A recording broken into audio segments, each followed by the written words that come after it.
సుమారు 2050 చదరపు కిలోమీటర్ల మేర విస్తరించిన ఈ మహానగరం ఇప్పుడు దేశంలోనే అతిపెద్ద మున్సిపల్ కార్పొరేషన్ గా అవతరించింది.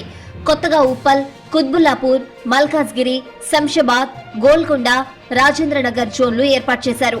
ప్రతి 45,000 మంది జనాభాకు ఒక వార్డు ఉండేలా ప్రణాళికలు సిద్ధం చేశారు.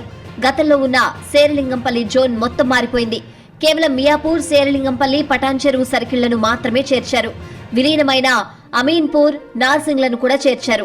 జీహెచ్ఎంసీని విస్తరిస్తూ నిర్ణయించిన తర్వాత తుక్కుగూడ ప్రాంతవాసులు తమను చార్మినార్ జోన్లో చేర్చవద్దని ఇలా వివిధ ప్రాంతాల వాసులు ఆందోళనకు దిగారు.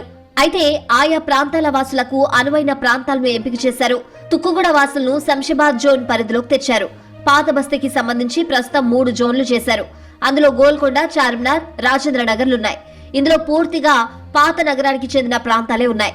ఇక కుత్బుల్లాపూర్ జోన్లో అత్యధికంగా 7 సర్కిళ్లుండగా ఆ తర్వాత రాజేంద్రనగర్ జోన్లో 6 సర్కిళ్లున్నాయి.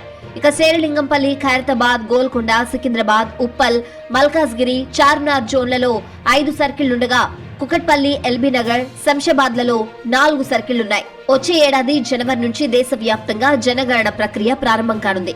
ఒకసారి జనగణన మొదలైతే తదుపరి 2 ఏళ్ల వరకు డివిజన్ల మార్పులు లేదా పునర్విభజన చేపట్టడం సాధ్యపడదు. ఈ సాంకేతిక ఇబ్బందిని దృష్టిలో ఉంచుకుని ప్రభుత్వం అత్యంత వేగంగా